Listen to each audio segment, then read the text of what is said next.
बोलने दोगे कि नहीं? बोलने दोगे ना? भारत माता की, भारत माता की, भारत माता। एक मिनट, एक एक कार्यकर्ता की बात सुनी जाएगी। कल मैंने अपने भाषण में भी कहा था,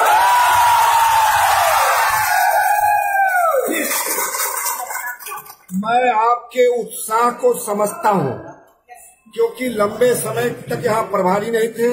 आप प्रभारी आए हैं, आप मिलना चाहते हैं, अपनी बात कहना चाहते हैं, सभी की सुनी जाएगी।